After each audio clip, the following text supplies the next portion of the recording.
بسم الله الرحمن الرحيم.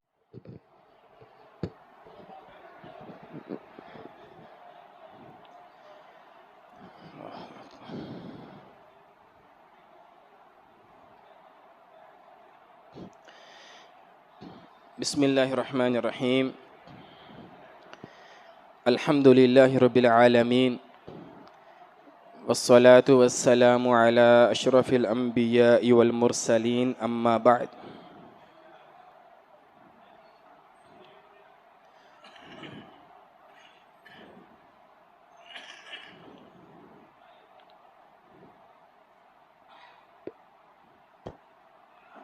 تو بڑا ہو گیا، اس کو تھوڑا سا آگے کرو.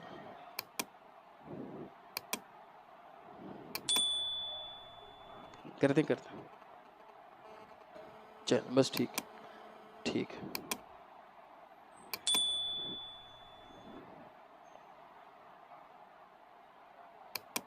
چل بسم اللہ الرحمن الرحیم. سیرت النبی کا،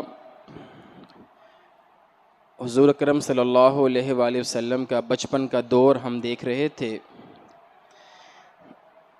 ابھی تک ہم نے بات کی کہ حضور کی عمر 6 سال ہو چکی ہے اور آپ کی والدہ محترمہ حضرت آمنہ کا انتقال ہو گیا مقام ابوا پر.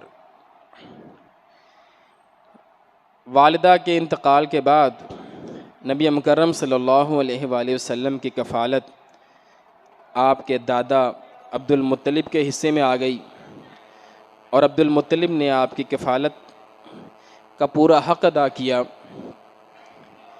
عبد المطلب جو ہیں یہ اپنی قوم کے سردار تھے، اور صرف سردار ہی نہیں، مذہبی رہنما اور پیشوا بھی تھے، اور خاص کر کے مکہ مکرمہ کے پیشوا تھے اور بیت اللہ کے متولی تھے.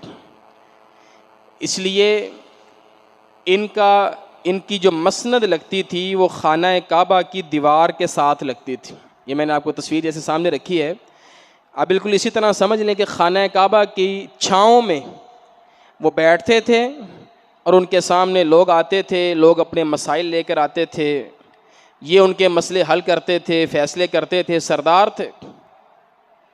نبی مکرم صلی اللہ علیہ وآلہ وسلم کو ان کا ساتھ نصیب ہوا تقریباً کوئی 2 سال، 8 سال تک، 6 سے 8، پھر یہ انتقال کر گئے. آپ صلی اللہ علیہ وآلہ وسلم اپنے دادا کی مسند پر چلے جاتے اور ان کے پاس جا کر بیٹھتے. باقی کسی کو اجازت نہیں تھی عبد المطلب کی مسند پر بیٹھنے کی سوائے اللہ کے رسول صلی اللہ علیہ وآلہ وسلم کے. وہ فرمایا کرتے تھے یہ میرا بیٹا ہے، اس کو آنے دو، اور آپ کو اپنی ران پر بٹھا لیتے، اپنے قریب بٹھا لیتے، اور اپنے معمولات طے کرتے، فیصلے کرتے، لوگوں کی باتیں سنتے، سارے معاملات کرتے. اور نبی مکرم صلی اللہ علیہ وآلہ وسلم 7 اور 8 سال کی عمر میں اپنے دادا کے فیصلوں کو ملاحظہ کر رہے ہوتے، ان کے مشاہدات کر رہے ہوتے، دیکھ رہے ہوتے کہ ایک بڑا آدمی کیسے فیصلے کرتا ہے، بڑے لوگ، ان کی سوچ کہاں تک جاتی ہے. تو حضور نے 2 سال کا عرصہ آپ صلی اللہ علیہ وآلہ وسلم کو آپ نے عبد المطلب کے پاس گزارا. اسی سے علماء فرماتے ہیں یہ حضور کی انٹلیکچول تربیت تھی، یا آپ کہہ لیں فکری تربیت تھی کہ معاملات کو کیسے دیکھنا ہے. آواز زیادہ اونچی ہو گئی، کر سب آواز تھوڑی کم کر دیں. تو اس میں 4 چیزیں ہیں جو نبی مکرم صلی اللہ علیہ وآلہ وسلم نے سیکھیں، اور ہمیں چاہیے کہ ہم اپنی اولاد کو وہ آگے سکھائیں، یہ تربیت کا حصہ ہونا چاہیے. وہ ہے معاملہ فہمی، کسی مسئلے کو سمجھنا.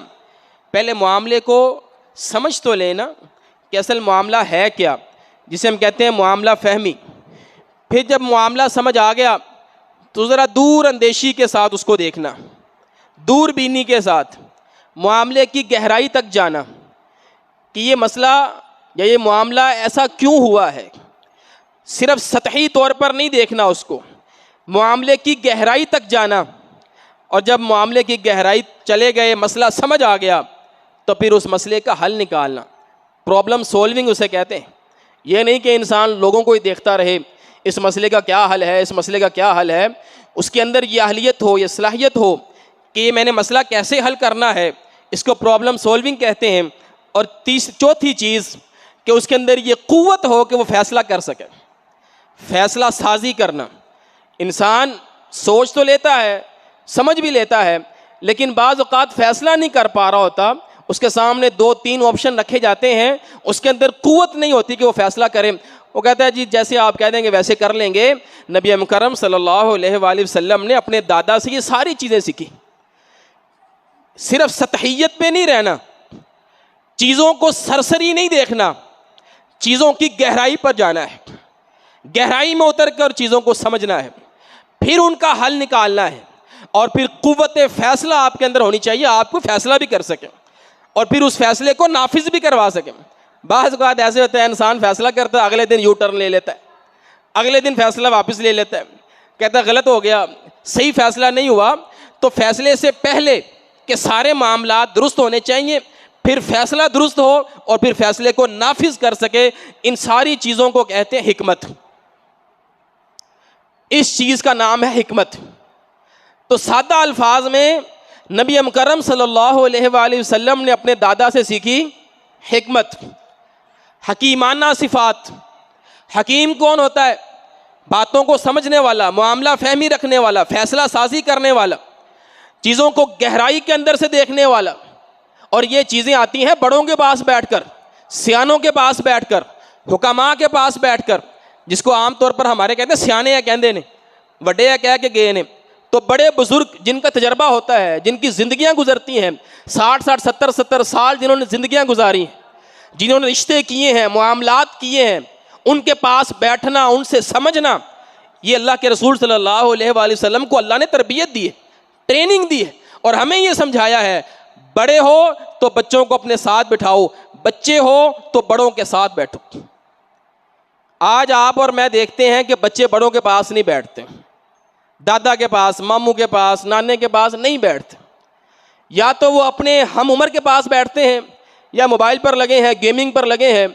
اب آپ دیکھیں اپنی ہم عمر سے آپ نے کیا سیکھنا ہے؟ ہمارے اسکول کا سسٹم بھی ایسے ہی ہے، 6 سال کے بچے ساری ایک کلاس میں بیٹھے ہیں، 10 سال کے بچے ایک کلاس میں بیٹھے ہیں، 12 سال کے بچے ایک کلاس، اور 12 سال کا بچہ کتنا کی سیکھ لے گا 12 سال کے بچے سے؟ حالانکہ ہمارے مدارس کے اندر یہ معمول ہے، ہم نے یہ دیکھا ہے، مدرسے کی جو کلاس ہوتی ہے اس میں ایج نہیں ہوتی۔ مثلا ایک کلاس میں اگر 20 سال کا بچہ بیٹھا ہے تو اسی کلاس میں 25 سال کا بھی بیٹھا ہے، اور ہو سکتا ہے اس کلاس میں 30 سال کا بھی بیٹھا ہو، یہ ممکن ہے۔ وہاں ہم ایج کو نہیں دیکھتے، لیکن ہمارے اسکولوں کے اندر بھی ایسے ہی ہے، لہذا بچہ کو سیکھ ہی نہیں پا رہا ہوتا، اس کے اندر گہرائی پیدا ہی نہیں ہوتی، میٹرک کر جاتا ہے لیکن اس کو فہم نہیں ہوتا، معاملات کی سمجھ نہیں ہوتی۔ اور پھر میں نے ایسے بھی باپ دیکھے ہیں جو کہتے ہیں یار ساڈا بچہ لولے دا لولا ہی ہے گا۔ آپ نے بٹھایا ہے لولوں کے اندر، اس کو چھوٹوں کے اندر آپ نے بٹھایا، بڑوں میں بٹھایا ہی نہیں آپ نے۔ اللہ نے اپنے پیغمبر کو دادا عبد المطلب، اور عبد المطلب کا پورا عرب کے اندر ڈھاک تھی، لوگ مانتے تھے اس کو، اس کی فہم کو، اس کی فراست کو، اس کی زبان کو، اس کی فصاحت کو، اس کی بلاغت، اس کے روب اور دبدبے کو لوگ مانتے تھے۔ اس کے پاس بیٹھے ہیں اللہ کے رسول۔ آپ کیوں نہیں اپنے بچوں کو اپنے پاس بٹھاتے؟ سفر میں اپنے ساتھ کیوں نہیں رکھتے؟ بڑوں کو چاہیے چھوٹوں کو اپنے ساتھ رکھیں، خود ٹائم دیں، خود ان کو معاملات سکھائیں، بیٹا یہ دیکھو یہ واقعہ ہوا ہے، اب اس کو ہم نے ایسے نپٹانا ہے، اب اس کو ہم نے ایسے فیصلہ کرنا ہے، اس کنڈیشن میں ہم نے ایسے معاملات کرنے ہیں۔ تو یہ چیزیں بڑوں کے پاس بیٹھنے سے انسان سیکھتا ہے، لہذا بڑوں کے پاس بیٹھنا چاہیے۔ یہ جو حکمت ہے آپ کبھی اس پر غور کریں تو میں چند آیات آپ کے سامنے رکھوں گا۔ اللہ رب العالمین نے ہر نبی کو حکمت سکھائی ہے۔ اللہ کا ہر نبی جہاں علم رکھتا ہے، عالم ہے، وہاں حکیم بھی ہے۔ لیکن لطف کی بات یہ ہے اللہ رب العالمین نے نبی کے علم کو بعد میں بیان کیا ہے اور اس کی حکمت کو پہلے بیان کیا ہے، یعنی علم بعد میں ہے، حکمت پہلے۔ آپ غور کیجئے حضرت یوسف علیہ السلام کے بارے میں اللہ کیا فرماتے ہیں؟ وَلَمَّا بَلَغَ أَشُدَّهُ آتَيْنَاهُ حُكْمًا وَعِلْمًا۔ جب یوسف تھوڑے بڑے ہوئے، بالغ ہوئے، ہم نے ان کو حکمت بھی عطا کی اور علم بھی عطا کیا۔ پہلے کیا ہے؟ حکمہ، حکمت۔ حکمت پہلے ہے، علم بعد میں. ہماری ترتیب کیا ہوتی ہے؟ منڈے کے نمبر کتنے آئے ہیں، کل سے یہی رولا ہے. میٹرک میں نمبر کتنے آئے، آپ کے بیٹے کے، آپ کے پوتے کے نمبر کتنے آئے ہیں، بھتیجے بھانجے کے. اس بچے کو حکمت بھی ہے کہ نہیں، سمجھ بوجھ بھی ہے کہ نہیں ہے. پہلے حکمت ہے.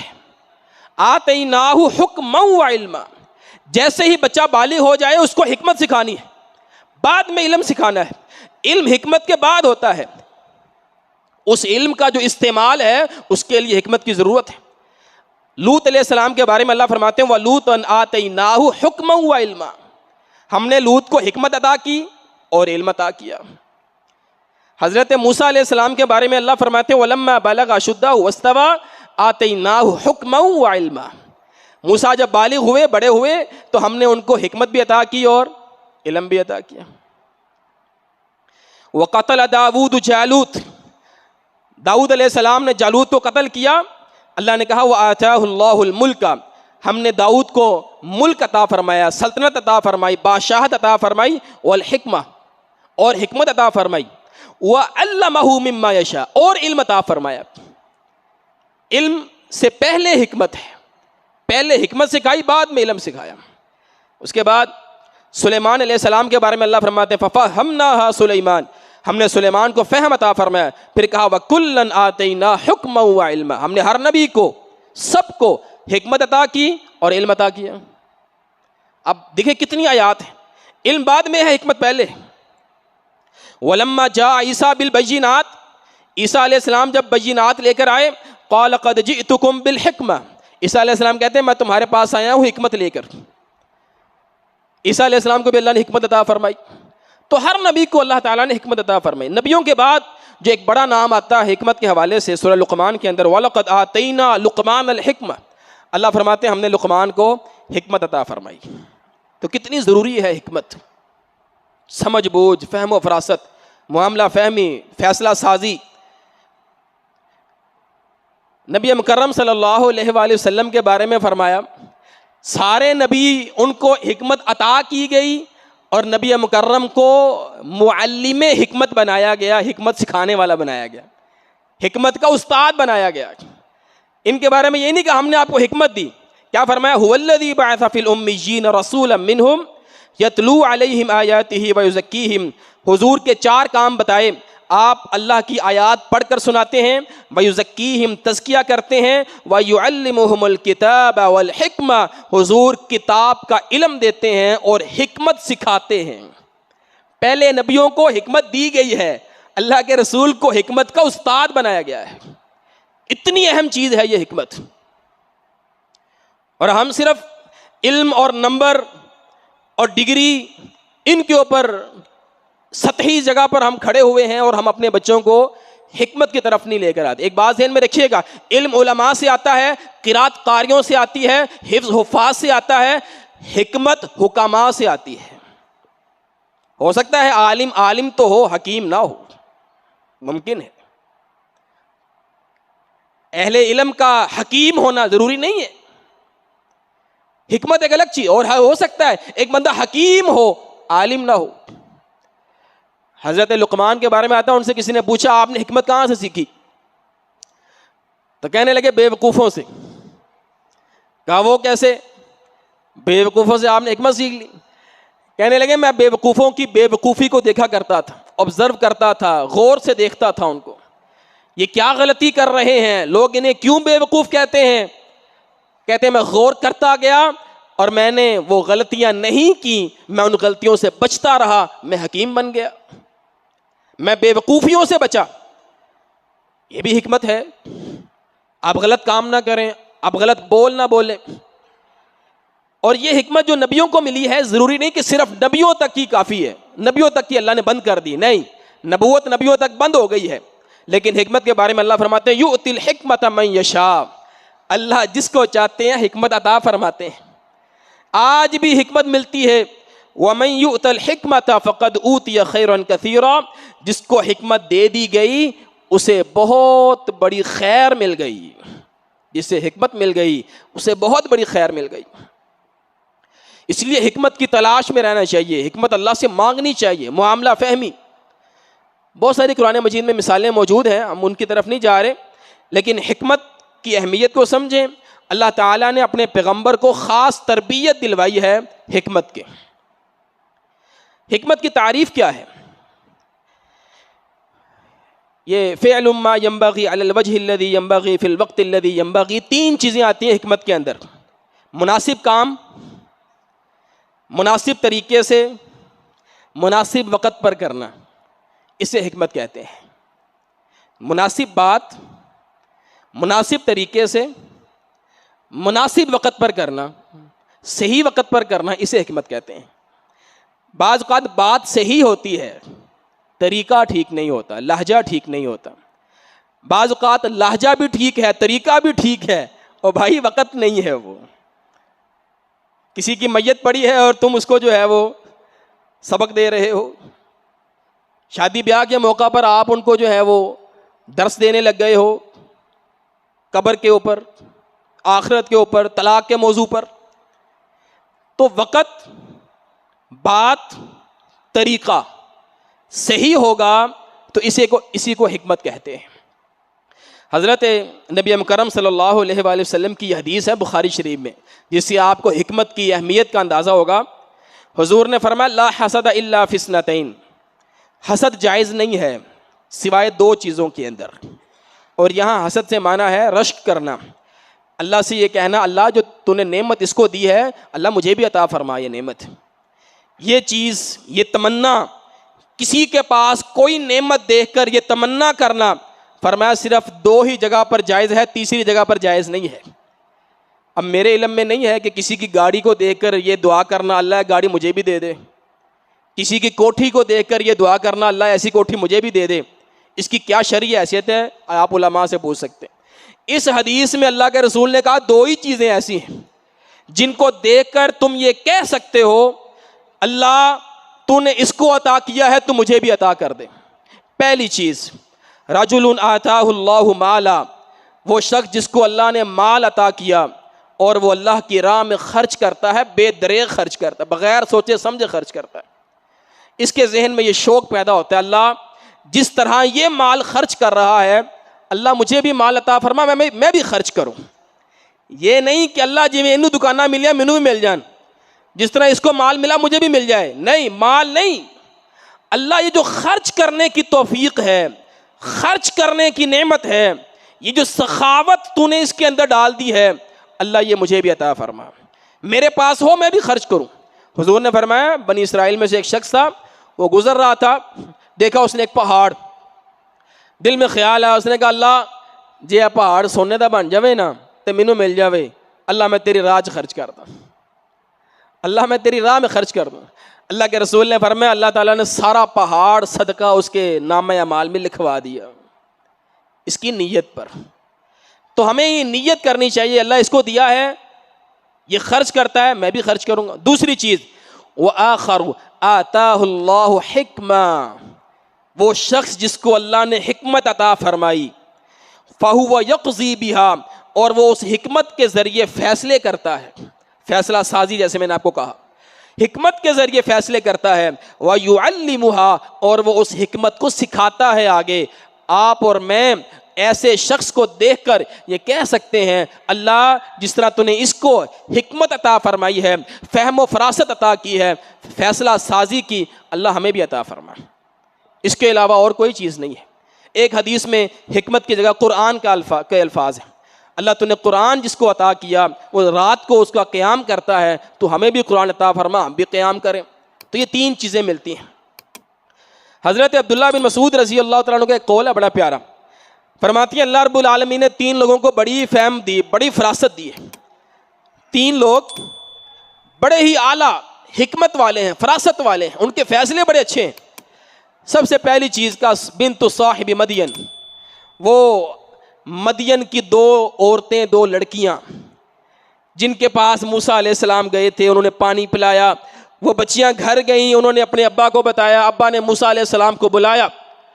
تو جب موسیٰ علیہ السلام گھر آ گئے تو ان میں سے ایک بیٹی کہنے لگی ابا جان آپ موسیٰ کو اپنے پاس رکھ لیجئے بطور مزدور کے، یہ بڑا قوی ہے اور بڑا امین ہے، بڑا اچھا آدمی ہے۔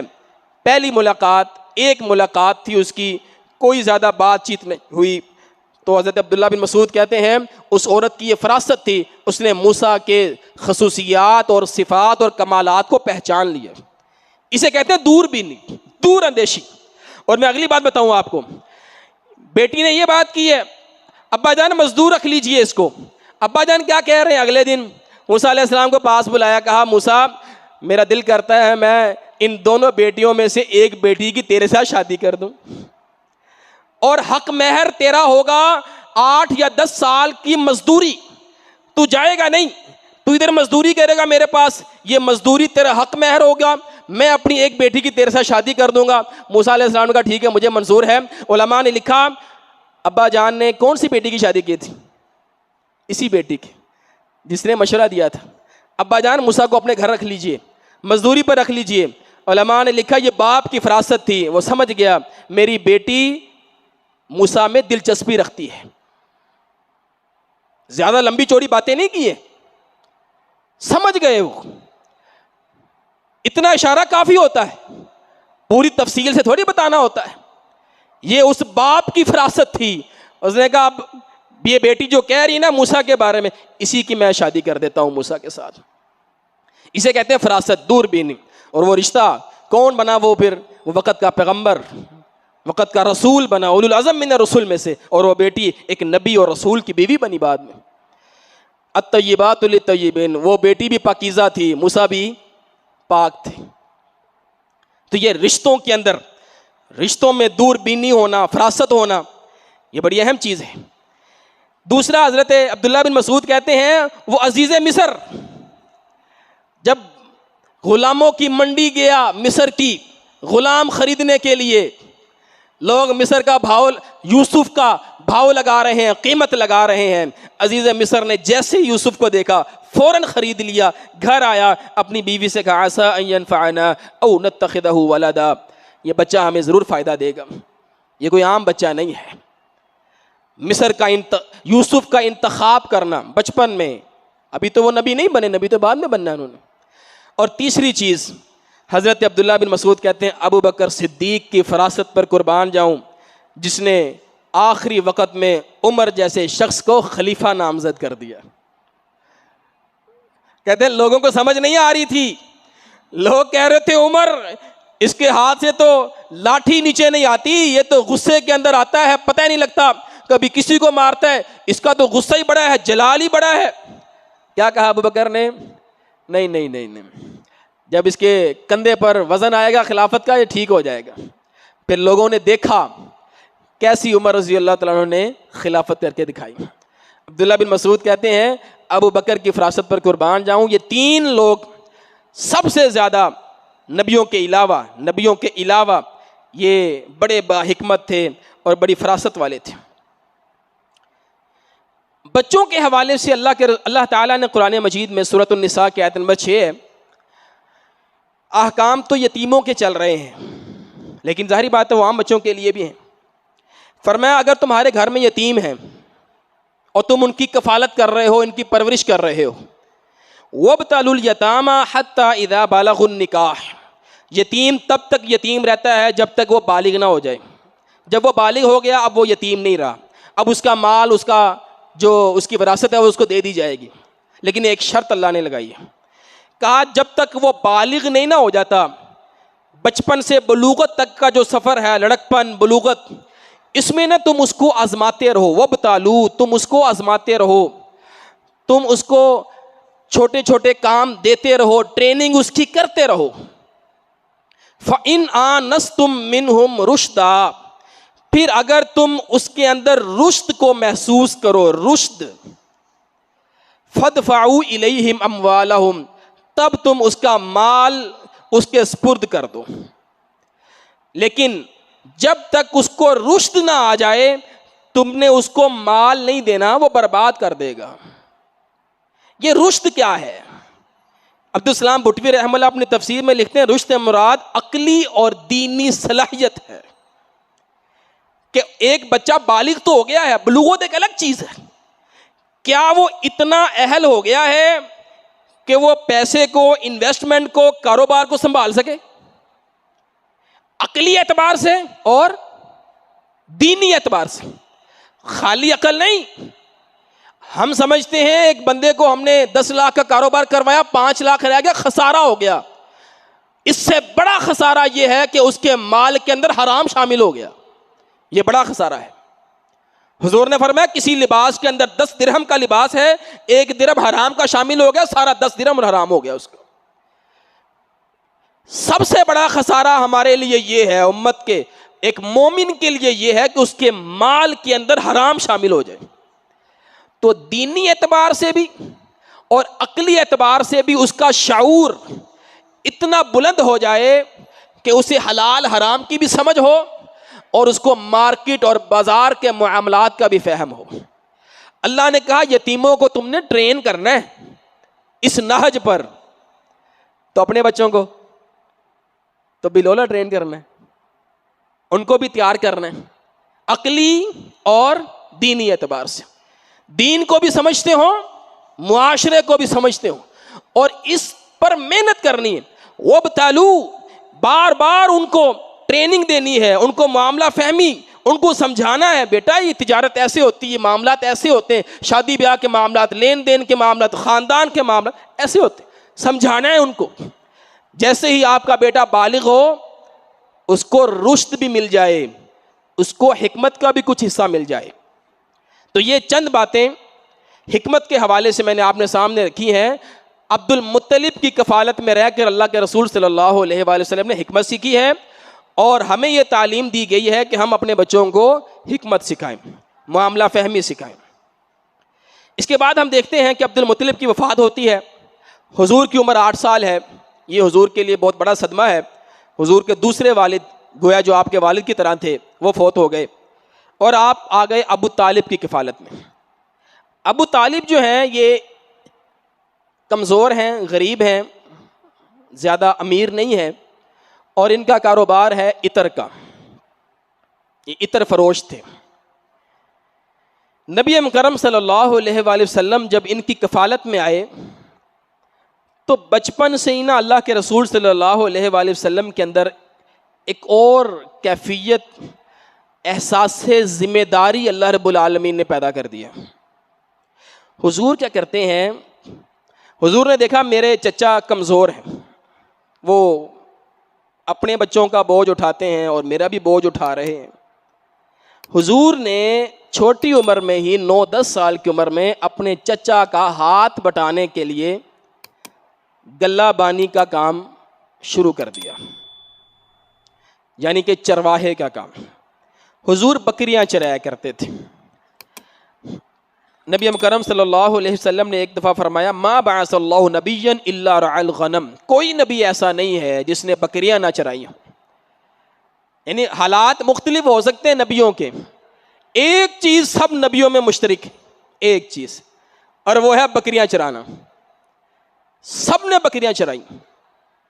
صحابہ نے پوچھا حضور آپ نے بھی بکریاں چرائی ہیں؟ اب صحابہ کے ہاں اللہ کے رسول کی عظمت اور شان بہت زیادہ ہے. حضور آپ نے بھی بکریاں چرائی ہیں؟ قال نعم, ہاں, كنت ارعاها على قراريط لأهل مکہ, میں نے بھی بکریاں چرائی ہیں, اور اپنی نہیں, اپنا ریوڑ نہیں, اہل مکہ کی بکریاں چند پیسوں کے عوض میں چرایا کرتا تھا. قراریط جو ہے نا جی, ایک قیرات, یہ قراریط جمع ہے, ایک قیرات جو ہے یہ ایک سونے کے دینار کا 20واں حصہ ہوتا ہے. سونے کے دینار کا 20واں حصہ, یعنی ایک چھوٹی سی اماؤنٹ ہے. قراریط چند روپے, چند پیسے آپ کہہ لیں, اس کے عوض میں بکریاں چرایا کرتا تھا. اور بعض علماء نے لکھا ہے کہ دودھ کے عوض, سارا دن بکریاں چرانی ہیں, شام کو بکریوں کا دودھ مل جائے گا. وہ دودھ آپ لے آتے گھر ابو طالب کے, ان کے گھر والے سارے پیتے, خود بھی آپ پیتے, جو پیسے ملتے وہ بھی آپ گھر لے آتے. تو اس طرح اللہ کے رسول صلی اللہ علیہ وآلہ وسلم کو بچپن سے اللہ تعالیٰ نے احساس ذمہ داری والا بندہ بنایا. اپنے پاؤں پر کھڑا ہونا, محنت کرنا. ایک دفعہ نبی مکرم صلی اللہ علیہ وآلہ وسلم صحابہ کے ساتھ تھے, ایک جگہ سے گزر رہے تھے, تو صحابہ کرام بکریوں کے لیے ایک پھل اتار رہے تھے درخت میں سے. تو حضور نے فرمایا کالے رنگ کے اتارنا، علیکم بالاسود، کالے رنگ کے اتارنا، وہ میٹھے ہوتے ہیں. صحابہ کہنے لگے اکن تترع الغنم، حضور یہ بات آپ کو کیسے معلوم ہوئی؟ یہ تو صرف اسی کو پتا ہے جو بکریاں چراتا ہے.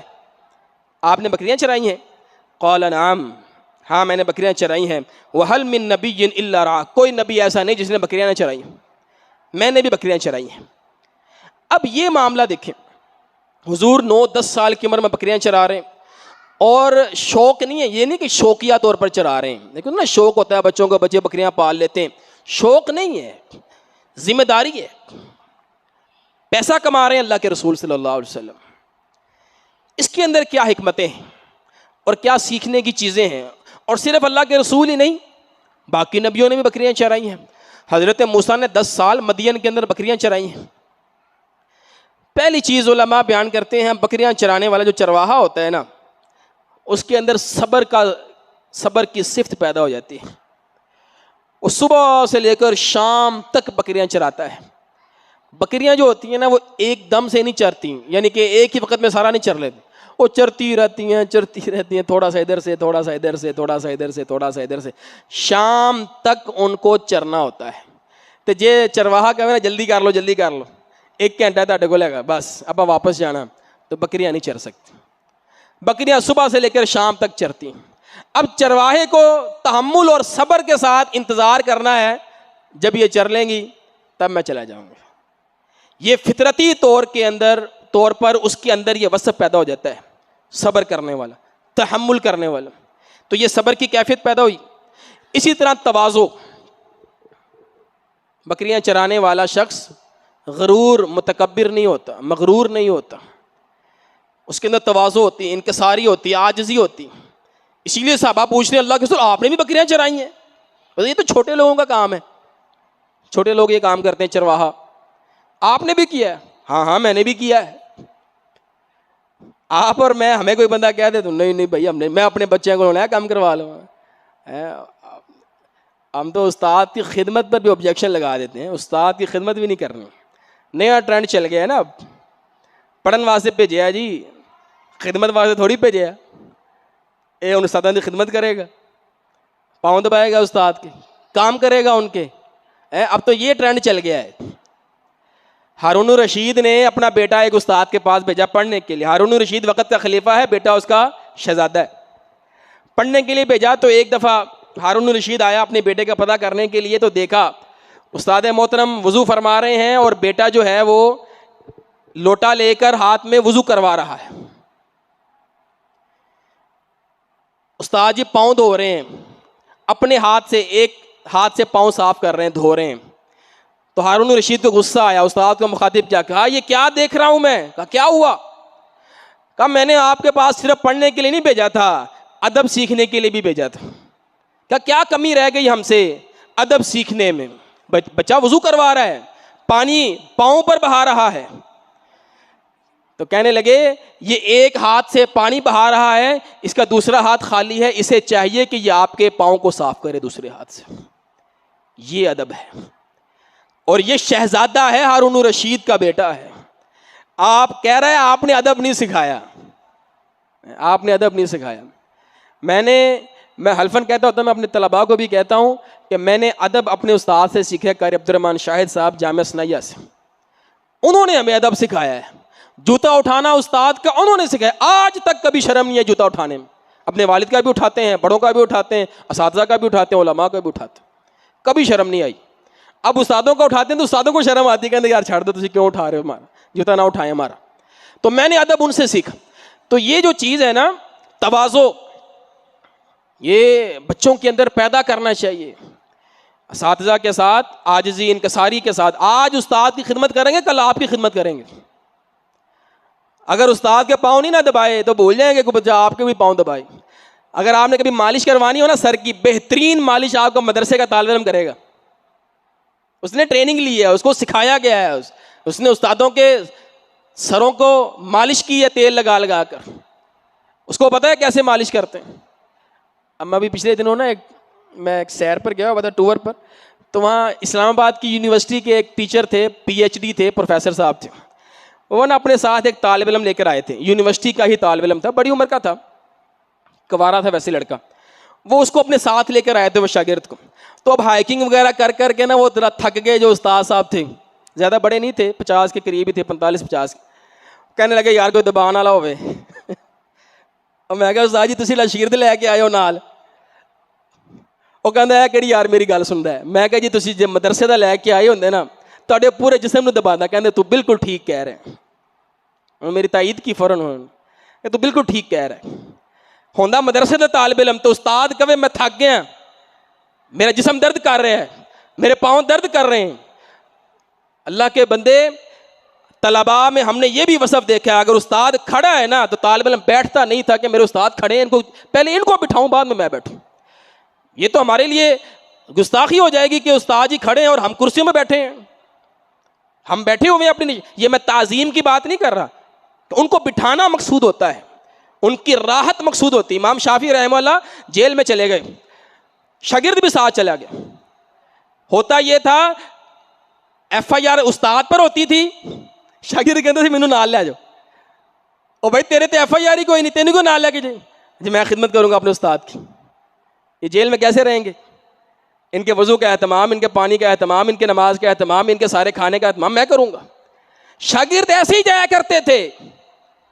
امام شافعی رحمہ اللہ کے غالباً ان کے شاگرد کے بارے میں آتا ہے ٹھنڈی راتیں, پانی ٹھنڈا ہو جاتا ہے, امام شافعی نے صبح اٹھ کر تہجد کی نماز پڑھنی ہے, شاگرد ساری رات پانی کے برتن کے اوپر اپنا پیٹ رکھ کر بیٹھا رہا, پیٹ رکھ کے کہ پیٹ کی جو گرمائش ہے وہ پانی کے اندر جائے, پانی گرم رہے, صبح میرا استاد اٹھے گرم پانی سے وضو کر لے. ساری رات اس طرح کھڑا رہا وہ. آپ قرآن مجید میں نہیں پڑھتے موسیٰ علیہ السلام نکلے سفر پر, ساتھ اس کو لے کر گئے شاگرد ساتھ, یوشع بن نون. موسیٰ علیہ السلام کہہ رہے ہیں میں تھک گیا ہوں, میں آرام کر رہا ہوں. موسیٰ علیہ السلام سو گئے ہیں, شاگرد جاگ رہا ہے. قرآن پڑھیں آپ, شاگرد جاگ رہا ہے, موسیٰ علیہ السلام سو رہے ہیں.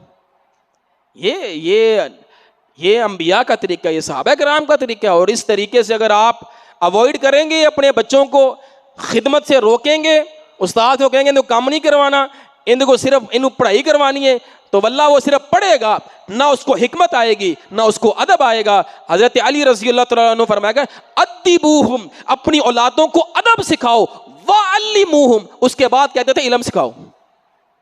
پہلے ادب سکھاؤ پھر علم سکھاؤ.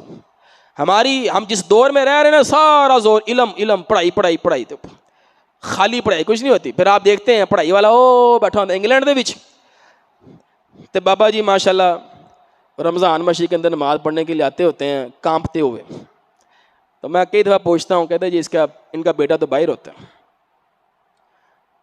ان کا بیٹا تو باہر ہوتا ہے. ابا جی صبح شام دوائیاں لیتے ہیں, بیوی بھی نہیں ہے, بیٹی بھی نہیں ہے, ایک ہی بیٹا ہے وہ باہر ہے. پھر آپ کو اویس کرنی نہیں یاد آتا؟ اویس کرنی نے کوئی دنیاوی ڈگری نہیں چھوڑی تھی, اویس کرنی نے صحابیت چھوڑی تھی. تابعی بن گیا, تابعی بننا اس کو منظور ہو گیا. کہتا صحابیت چھوڑ دوں گا, اپنی ماں نہیں چھوڑوں گا. یہ تو کہتے ابا جی اپورچونٹی ملی ہے, موقع ملا ہے, بار بار نہیں ملے گا. پرموشن ہو رہا ہے میرا, میں اب آپ کے لیے پرموشن چھوڑ دوں اپنا. ابا جی نے کی کہنا, انہوں نے کہا ٹھیک ہے بیٹا چلا جا. یہی کہہ سکتا ہے وہ, ٹھیک ہے بیٹا چلا جا. اللہ رب العالمین نے جو نظام ہمیں دیا ہے نا انبیاء کرام کے ساتھ, وہ کچھ اور ہے اور ہم کسی اور طرز پہ زندگی گزار رہے ہیں. تیسری چیز جو چرواہے کے اندر پیدا ہوتی ہے وہ ہوتی ہے جرت اور شجاعت. کیونکہ اس کی ایک ذمہ داری ہوتی ہے بکریوں کو دشمن سے بچانا, بھیڑیوں سے بچانا, جانوروں سے بچانا, اس کی ذمہ داری ہوتی ہے. اور یہ بڑا ٹرین ہوتا ہے, یہ لڑتا ہے, یہ ایسے نہیں بھیڑیے کو جانے دیتا بکری لے کر, یہ لڑتا ہے پورا, اس کے ساتھ لڑائی کرتا ہے. اسی طرح نبی جو ہوتے ہیں وہ اپنی امت کو شیطان سے بچاتے ہیں. جس طرح بکریوں کا دشمن بھیڑیا ہوتا ہے, امت کا دشمن شیطان ہوتا ہے. شیطان سے بچاتے ہیں, اس سے محفوظ کرتے ہیں. پھر اس کے اندر نا جو بکریوں والا بالخصوص, بڑے جانور کی بات نہیں, اونٹ کی بات نہیں کر رہے, جو بکریاں چراتے ہیں نا ان کے اندر رحمت ہوتی، شفقت ہوتی، کیونکہ بکری کمزور جانور ہوتا ہے، اس کو مارا نہیں جا سکتا۔ موسیٰ علیہ السلام کے بارے میں آتا ہے کہ موسیٰ علیہ السلام بکریاں چراتے تو ایک بکری کا بچہ بھاگ گیا، میمنا چھوٹا بھاگ گیا، موسیٰ علیہ السلام پیچھے پیچھے وہ آگے آگے، تھوڑی دیر بعد جب اس کو پکڑا تھک گئے موسیٰ علیہ السلام بھی، وہ بھی تھک گیا بچہ بھی، تو اس کے پاؤں دبانے لگے اور کہنے لگے آپ بھی تھکا مجھے بھی تھکایا۔ بچہ ہے اسے کیا کہیں گے آپ، مار تو نہیں سکتے آپ، بڑا جانور ہو اس کو مار بھی لیتا ہے انسان۔ تو بکری سے شفقت آتی ہے، رحمت آتی ہے، چرواہا جو ہے وہ مشفق ہوتا ہے اپنے جانوروں کے لیے۔ اور چوتھی چیز، پانچویں چیز جو یہاں پر ہمیں ملتی ہے نبیوں کے معاملے میں، وہ ہے محنت سے روزی کمانے کا جذبہ۔ اللہ نے اپنے نبی کو بچپن سے 9-10 سال سے ٹرین کیا ہے، اے میرے پیارے پیغمبر خود کمائیں، ابھی سے کمائیں، چچا پر بوجھ نہ بنیں، اپنے پاؤں پر کھڑے ہوں، آہستہ آہستہ شروع کہاں سے ہوا؟ 9-10 سال کی عمر سے شروع ہو گیا یہ سلسلہ۔ اور پھر آگے آپ احادیث سنتے رہتے ہیں، اللہ کے رسول صلی اللہ علیہ وسلم نے فرمایا سب سے بہترین رزق وہ ہے جو انسان اپنے ہاتھوں سے کمائے۔ اور ہمارا لڑکا 25 سال تک ابا ہی کھانا رہتا ہے، کہتا سب سے بہترین رزق ابا جی کا ATM، اس سے اچھا کون سا کھانا، جن دن آپ کو فکر جدو مرضی اے سی چلاؤ، جدو مرضی بند کرو، جدو آپ بل دینا پوے۔ ابا جی نو نیند نہیں آتی تے پتر سارے ستے پہ، ابا جی کہتے بل کون دے گا؟ ہم نے اپنے بچوں کو پاؤں پر کھڑا ہونے ہی نہیں دیا، انہوں نے کہا نہیں بیٹا میں ہوں، جب تک میں زندہ ہوں تو پریشانی نہیں لینی۔ اور اللہ رب العالمین اپنے نبی کے ساتھ ہے، تاجروں کا گھرانہ ہے یہ، گھرانہ بنو ہاشم کا گھرانہ ہے۔ ہاشم انٹرنیشنل تاجر تھے، یمن میں ان کی تجارت تھی، شام میں ان کی تجارت تھی، حبشہ میں ان کی تجارت تھی، اس وقت کا انٹرنیشنل تاجر تھے ہاشم۔ عبد المطلب، عبداللہ، مدینہ میں عبداللہ کیوں فوت ہوئے؟ شام سے واپس آ رہے تھے تجارتی سفر کر کے، انٹرنیشنل سفر تھا ان کا تجارت کا، شام سے سفر کر کے مدینہ پہنچے، مدینہ میں فوت ہو گئے۔ آپ کے والد تاجر، آپ کے دادا تاجر، آپ کے پردادا تاجر، ابو طالب تاجر، آپ کے چچا زبیر وہ تاجر۔ اللہ نے کہا نہیں نبی، آپ نے بکریاں چرانی، قراریت چند پیسوں پر آپ نے گزارا کرنا ہے، خود بھی کھانا ہے، گھر والوں کو بھی کھلانا ہے، یہ ہے تربیت۔ اس نہج پر بچے تیار ہوتے ہیں، لیڈر تیار ہوتے ہیں، بڑے لوگ تیار ہوتے ہیں جو کسی کے محتاج نہیں، ابا جی کے بھی محتاج نہیں، بڑے بھائی کے بھی محتاج نہیں، اماں جی سے بھی نہیں لیتے بلکہ خود دیتے ہیں۔ وہ سلسلہ جو آپ نے 25, 30, 35 سال میں جا کے شروع کرنا ہے، آپ 15 سال کی عمر میں کیوں نہیں شروع کرتے؟ میں اپنی امی جی کو یہ خرچہ دوں گا، میں اپنے ابو جی کو یہ خرچہ دوں گا۔ اس چیز کو بڑا دیکھنا چاہیے، اپنے بچوں کو اپنے قدموں پر کھڑا کریں، ان کو ٹرین کریں تھوڑے تھوڑے پیسوں سے۔ قراریت میں نے آپ کو بتایا دینار کا 20واں حصہ ہوتا ہے، اور 25 سال کی عمر میں حضور کیا تھے؟ مکہ کے اندر مشہور تاجر تھے، صادق اور امین، لاکھوں کا مال لے کر گئے تھے۔ پھر آپ سیدہ خدیجہ رضی اللہ عنہا کا لاکھوں کا مال، کہا جاتا ہے 25,000 درہم یا 25,000 دینار کا مال تھا حضرت سیدہ خدیجہ کا، جو اللہ کے رسول لے کر گئے تھے۔ 25 سال کی عمر میں آپ ایک بحیثیت تاجر تھے، تو یہ چیز بڑی اہم ہے۔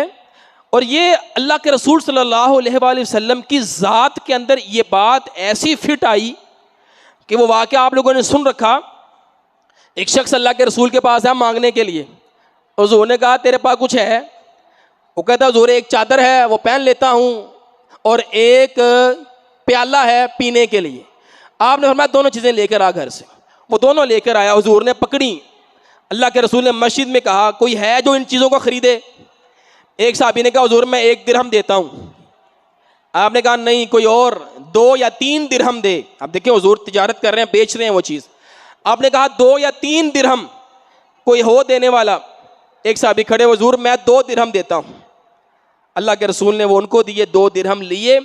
آپ نے کہا 1 درہم گھر لے جا، کھانے کا بندوبست کر اپنا، اور 1 درہم سے کلہاڑا لے کر آ، کلہاڑا۔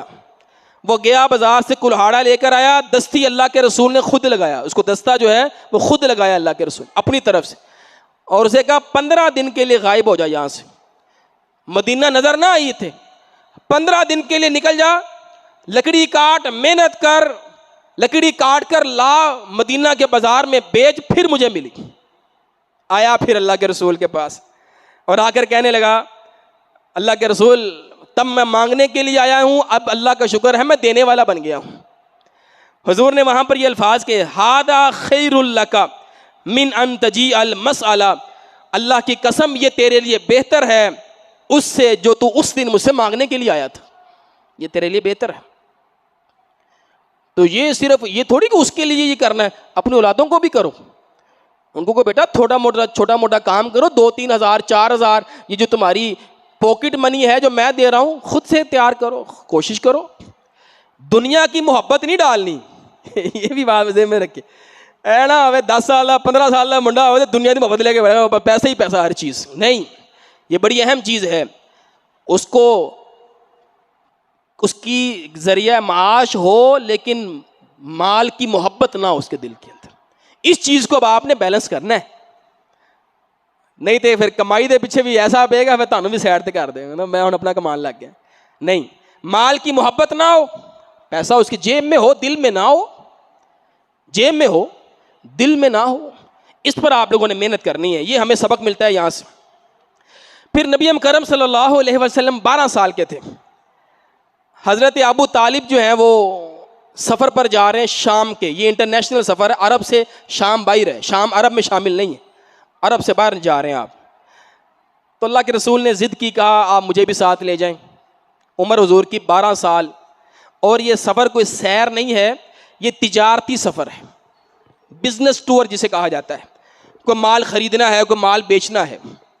حضور نے ضد کی تو ابو طالب آپ کو اپنے ساتھ لے گئے. اب یہ بھی سفر اللہ نے کروانا تھا اپنے نبی کو, 12 سال کی عمر میں ایک انٹرنیشنل سفر کروانا تھا. یہ پہلا سفر ہے حضور, پہلے آپ مدینہ گئے تھے اپنی والدہ کے ساتھ 6 سال کی عمر میں, اب آپ عرب سے باہر گئے, مکہ سے آپ شام کا سفر کرتے ہیں, اور اس میں بھی ظاہری بات ہے آپ تجارت وغیرہ یہ معاملات سیکھتے ہیں کہ کیسے بازار لگتے ہیں اور کیسے باہر جایا جاتا ہے, کیسے مال خریدا جاتا ہے.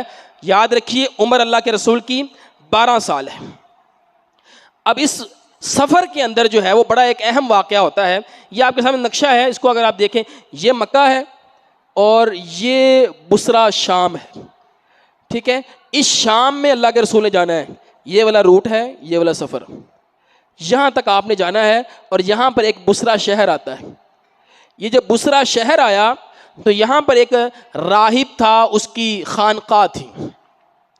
عیسائیوں کے یہاں راہب ہوتے ہیں جو خانقاہوں میں رہتے ہیں, الگ کر کے رہتے ہیں لوگوں سے, دنیا چھوڑ کر ترک کر کے. تو یہ عیسائی عالم تھا, راہب, وہاں رہتا تھا, باہر نہیں نکلتا تھا زیادہ تر. کوئی لوگ آتے تھے جاتے تھے لیکن یہ باہر نہیں نکلتا تھا.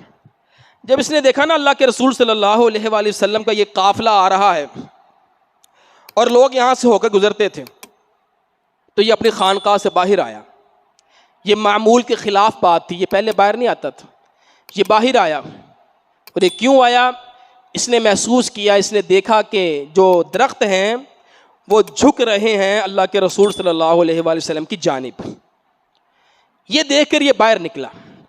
جب باہر نکلا نا تو پھر یہ بھاگا ہوا آیا قافلے کی طرف. یہ جامع ترمذی کی روایت ہے.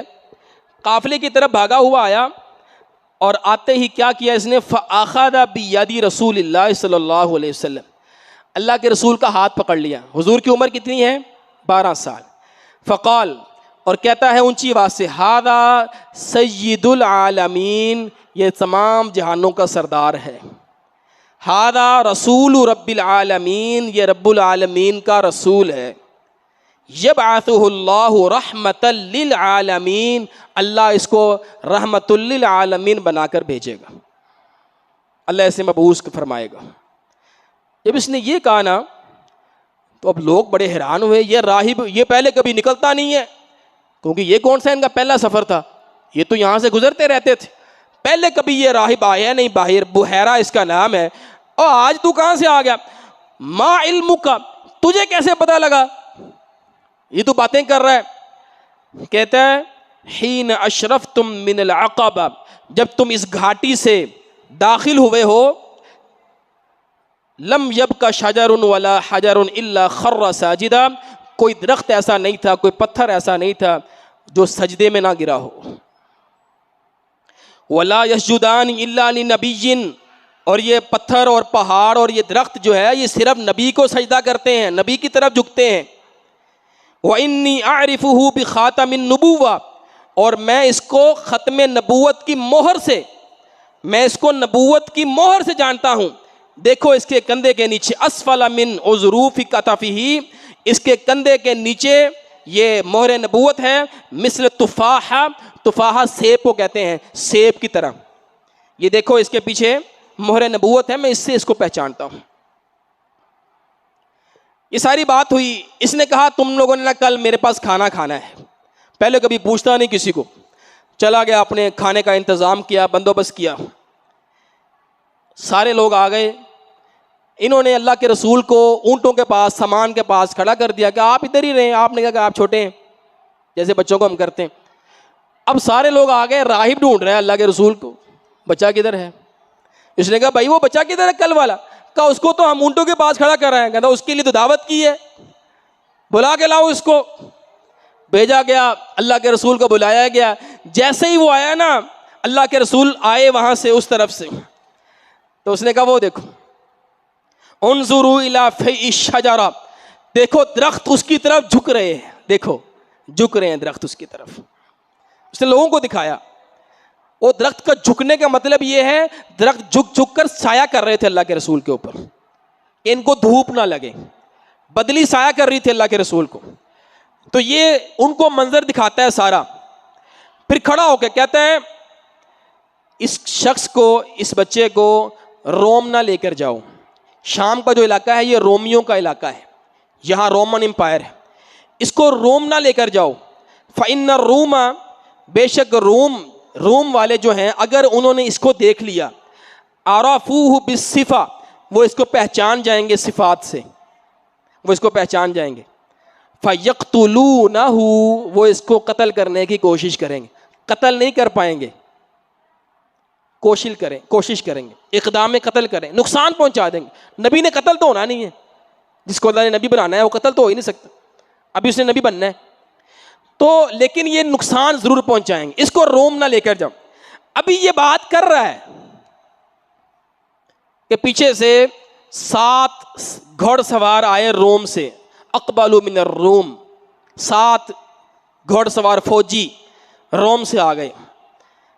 بحیرہ راہب نے ان کو روک لیا، کیونکہ وہ بھی عیسائی تھے، یہ بھی عیسائی تھے. روک لیا، کہا ما جاء بکم، کدھر آئے ہو؟ کہتا ہے جئنا، ہم اس لیے آئے ہیں، ان ھذا النبی، ہمیں یہ بتایا گیا ہے کہ جو آخری نبی ہے وہ اس مہینے میں نکلا ہوا ہے. اور ہمیں یہ بتایا گیا ہے بطریقک الی طریقک ھذا، پر آئے گا. بحیرہ راہب تیرے اس راستے پر وہ نبی آئے، ہمیں بتایا گیا ہے، ہم اس کے لیے آئے ہیں. قال، بحیرہ راہب کا جواب سنیں. کہتا ہے یار تمہارا کیا خیال ہے، اللہ رب العالمین جس کے بارے میں ارادہ کر لے نبوت کا، رسالت کا، تم اسے کچھ کہہ سکتے ہو؟ جس کو اللہ نے نبی بنانا ہے، رسول بنانا ہے، تم اس کا کوئی نقصان کر سکتے ہو؟ ان کو ذرا سمجھ آئی. کہتے نہیں یار، اگر ہم نے اس کو نقصان پہنچایا تو وہ نبی نہیں، اور اگر نبی ہے تو ہم اس کو نقصان پہنچا نہیں سکتے. بات ان کو سمجھ آ گئی. کہتے ہیں فبایعوہ واقاموا معہ، وہ 7 کے 7 لوگ راہب کے مرید بن گئے اور وہیں پر ٹھہر کے واپس گئے ہی نہیں. یہ روایت جامع ترمذی کے اندر موجود ہے. تو یہ ارہاسات میں سے ہے. میں نے شروع میں آپ کو بتایا تھا نبوت ملنے سے پہلے جو واقعات ہوتے ہیں معجزاتی، ان کو ارہاس کہتے ہیں. یہ ارہاس میں سے یہ واقعہ ہے. اس کے بعد اچھا انہوں نے اللہ کے رسول کو واپس بھیج دیا. حضور بصرہ سے واپس چلے گئے. اللہ کے رسول شام نہیں گئے، شام تک آپ نہیں پہنچے، یہاں سے واپس آ گئے. آگے ہمیں سیرت کی کتابوں میں ایک اور چیز ملتی ہے. اللہ تعالیٰ نے اپنے نبی کو بچپن سے گناہوں سے محفوظ رکھا، جو اس وقت کے بڑے بڑے مین گناہ تھے۔ ایک تو ہم نے دیکھ لیا، دل میں سے وہ حصہ نکال دیا گیا شیطان والا، وہ ہم نے دیکھ لیا، لیکن اس کے باوجود چند چیزوں کا ذکر موجود ہے۔ مسند احمد میں روایت ہے، اللہ کے رسول نے سیدہ خدیجہ رضی اللہ عنہا سے کہا، اے خدیجہ واللہ لا اعبد اللات ابدا، اللہ کی قسم میں نے کبھی لات کی عبادت نہیں کی، واللہ لا اعبد العزى ابدا، اللہ کی قسم میں نے کبھی عزیٰ کی عبادت نہیں کی۔ یہ اللہ نے پھر اپنے نبی کو بچپن سے، حالانکہ ان کے اندر رہتے ہیں، لیکن اللہ تعالیٰ نے بت پرستی سے آپ کو محفوظ رکھا۔ اسی طرح ایک لمبا واقعہ ہے، حضور کے چچا اور آپ کی پھپھیاں جو ہیں وہ ایک دفعہ ایک میلے پر جا رہی تھیں جہاں بتوں کا میلہ تھا، بتوں کی نظر و نیاز چڑھاوی جیسے ہوتا ہے، پورا ایک میلہ عرس ٹائپ۔ اللہ کے رسول نے کہا میں نے نہیں جانا۔ آپ کے چچا ناراض ہوئے، آپ کی پھپھیاں ناراض ہوئیں، ان کی ناراضگی کی وجہ سے حضور چلے گئے۔ آپ صلی اللہ علیہ وآلہ وسلم وہاں پہنچے، آپ سائٹ پر ہو کر کھڑے رہے، آپ ان کے ساتھ شامل نہ ہوئے کسی بھی رسم، کسی بھی عبادت میں۔ جب آپ واپس آ رہے تھے نا وہاں سے، تو حضور پہلے جیسے نہیں تھے، آپ کی کیفیت ذرا بدلی ہوئی تھی۔ آپ کی پھپھیوں نے نوٹ کیا اور کہنے لگیں کہ کیا ہوا ہے، کوئی مسئلہ ہے تم؟ حضور نے کہا مجھے لگتا ہے میں بیمار ہو جاؤں گا، مجھے کوئی نقصان پہنچائے گا۔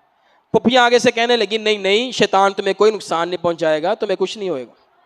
تو اللہ کے رسول نے وہاں یہ الفاظ کہے، انی کلما دنوت من صنم منہا، میں جب بھی وہاں کسی بت کے پاس جاتا تھا، قریب ہوتا تھا، تمثل لی رجل ابیض طویل، تو میرے سامنے ایک سفید رنگ کا شخص آتا تھا، طویل بہت لمبا بڑا، یصیح بی، اور وہ چلا کر مجھے کہتا تھا، چیخ کر، وراک یا محمد، محمد پیچھے ہٹ جاؤ، لا تمسہ، اسے ہاتھ نہیں لگانا، اسے ہاتھ نہیں لگانا، پیچھے ہٹ جاؤ۔ کہتے میں پیچھے ہٹ جاتا، پھر کسی اور بت کے پاس جانا، پھر اس نے آ جانا، تو مجھے ڈر لگ رہا ہے کہ کہیں میں بیمار نہ ہو جاؤں، کہ مجھے کوئی نقصان نہ ہو۔ تو یہ کون تھے؟ فرشتہ تھا اللہ کی طرف سے، جبرائیل تھے یا کوئی اور تھے۔ اللہ تعالیٰ نے ان چیزوں سے اپنے نبی کو بچایا۔ اسی طرح عرب کے اندر نا یہ معمول تھا، ستر چھپانا کوئی زیادہ اہم نہیں تھا ان کے ہاں، خاص طور پر مردوں کے لیے۔ اسی لیے حضور کی بڑی احادیث ہیں کہ مرد کا ستر یہ ہے، مرد کا ستر مرد سے بھی ہے، مرد بھی ایک دوسرے کے ستر نہ دیکھیں، بڑی تفصیل سے اللہ کے رسول کی ہدایات ہے، کیونکہ ان کے ہاں نا اس کا کوئی معمول نہیں تھا۔ وہ اکٹھے نہاتے بھی تھے، قضاء حاجت بھی کر لیتے تھے ایک دوسرے کے سامنے، کھیل بھی لیتے تھے۔ تو بچپن میں نا ایک مرتبہ حضور فرماتے ہیں قریش کے کوئی بچے تھے، وہ پتھر اپنے کندھوں پہ اٹھا کر ایک جگہ سے دوسری جگہ لے کر جا رہے تھے۔ اب پتھر اٹھانے کے لیے وہ کیا کرتے تھے کہ اپنا جو ازار بند تھا، دھوتی کہہ لیں آپ، جو نیچے کا کپڑا تھا، اس کو لپیٹ کر کندھے پر رکھ لیتے، نیچے سے برہنہ ہو جاتے، اور پتھر اٹھا کر کندھے پر لے جاتے تاکہ کندھا محفوظ رہے۔ تو اللہ کے رسول صلی اللہ علیہ وآلہ وسلم نے بھی ایسا کرنا چاہا۔ حضور نے فرمایا جیسے ہی میں نے اپنا ازار بند کھولنا چاہا تو میں نے ایسے دیکھا کہ اذ لکمنی لاکمن ما اراہ، کسی نے مجھے مکہ مارا ہے، یا جیسے تھپڑ مارا ہے، یا جیسے دھکا دیا ہے، ما اراہ، میں نے نہیں اس کو دیکھا، مجھے نظر نہیں آیا وہ، لیکن اس کے دھکے کا مجھے درد محسوس ہوا، لکمتن وجیعہ، مجھے درد اس کا محسوس ہوا۔ ثم قال، پھر مجھے آواز آئی، شد علیک ازارک، اپنا ازار باندھو، اپنا ازار باندھو، ستر نہیں کھولنا۔ کہتے میں نے اپنا ازار فاخذتہ وشددتہ علی، میں نے پکڑا اور میں نے اپنا ازار باندھ لیا۔ تو یہ ستر پوشی کا معاملہ ہوا آپ کے ساتھ۔ حضرت علی بن ابی طالب رضی اللہ عنہ راوی ہیں روایت کے، کہ اللہ کے رسول نے مجھے فرمایا کہ بچپن میں نا 2 مرتبہ مجھے خیال آیا کہ میں شادی ہو رہی تھی اور وہاں پر موسیقی کا اہتمام تھا، میں بکریاں چرا رہا تھا اپنے ساتھی کے ساتھ، میں نے اسے کہا یار تو اتنے کھلو، میں نہ ذرا شادی نہ اٹینڈ کر لوں۔ حضور نے فرمایا میں آیا مکہ کے اندر، تو جب میں شادی والے گھر کے پاس پہنچا تو وہاں گانے بجانے ہو رہے ہیں، تو میں نے پوچھا کیا ہے؟ کہا شادی ہے۔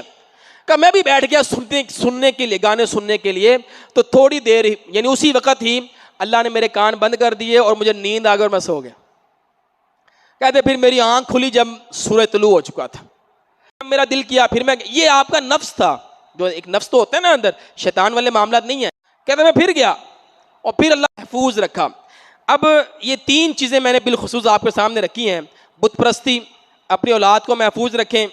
ستر پوشی کے معاملات, اولاد کی خاص تربیت کریں اس معاملے میں. جس دور کے اندر ہم گزر رہے ہیں, اس دور کے اندر اس موضوع کی بہت زیادہ ضرورت ہے. اور یہ آپ جب تک اپنی اولاد سے بات نہیں نہ کرتے تب تک مسئلہ نہیں حل ہونا. خود آپ نے اپنی اولاد کو اس چیز کے بارے میں تنبیہ کرنی ہے, ان کو سمجھانا ہے. یہ گڈ ٹچ اور بیڈ ٹچ کی ایک اصطلاح چلتی ہے. بچوں کو سمجھائیں بیٹا کہاں ہاتھ لگایا جا سکتا ہے, کہاں ہاتھ نہیں لگایا جا سکتا, آپ نے کہاں ہاتھ لگانا ہے, آپ کے جسم پر کون ہاتھ لگا سکتا ہے کون نہیں لگا سکتا, کہاں لگا سکتا ہے کہاں نہیں لگا سکتا. ستر پوشی کے جو معاملات ہیں بڑی سنجیدگی کے ساتھ, اگر آپ یہ دیکھیں اللہ نے اپنے نبی کو محفوظ کیے, اپنے نبی کو محفوظ کیا اللہ تعالیٰ نے, تو ہم نے اپنی اولاد کو محفوظ کرنا ہے کہ ان کی جوانی, ان کا یہ لڑکپن, یہ ان کا بچپن جو ہے, اللہ ہماری اولاد سے ان کا بچپن چھین نہ لے. یہ ایسے معاملات ہوتے ہیں بچہ اپنا بچپن کھو دیتا ہے, وہ ڈپریشن کے اندر, سٹریس کے اندر, ان چیزوں کے اندر گھس جاتا ہے, ان معاملات کے اندر چلا جاتا ہے, تو پھر وہ دوبارہ سے اپنے بچپن کو انجوائے نہیں کر پاتا صحیح طریقے سے, اپنی جوانی کو انجوائے نہیں کر پاتا. وہ ساری زندگی شرمندگی اور احساس کمتری کا شکار رہتا ہے. میں نے کیا کر دیا, میرے سے کیا ہو گیا. اس معاملے میں بہت زیادہ حساس ہونا چاہیے ہمیں. اور اگلا معاملہ دیکھیں آپ, موسیقی کا معاملہ. ہم اس چیز کو سمجھتے ہیں کچھ نہیں ہے. ہم اپنے بچوں کو پکڑا دیا, ہم نے موبائل, 2-2, 3-3 سال کے بچے ہیں, یوٹیوب دیکھ رہے ہیں, ٹک ٹاک دیکھ رہے ہیں, اوپر سکرولنگ کری جا رہے ہیں, میوزک ان کے کانوں میں جائی جا رہا ہے. اللہ نے اپنے نبی کو موسیقی سے بچایا ہے. آپ اور میں اپنے گھر کے اندر موسیقی پر ممانعت کیوں نہیں کرتے؟ تربیت ہم کرنا چاہتے ہیں, تو یہ ساری چیزیں تربیت کا حصہ ہیں. ان چیزوں کو سیریس لیں, ان چیزوں کا اہتمام کریں. اللہ رب العالمین سے دعا ہے اللہ تعالیٰ ہماری اولاد کو اپنی حفاظت میں رکھے, امن و امان میں رکھے. اللہ تعالیٰ صحیح تربیت کرنے کی ہمیں توفیق عطا فرمائے. وآخر دعوانا الحمد للہ رب العالمین.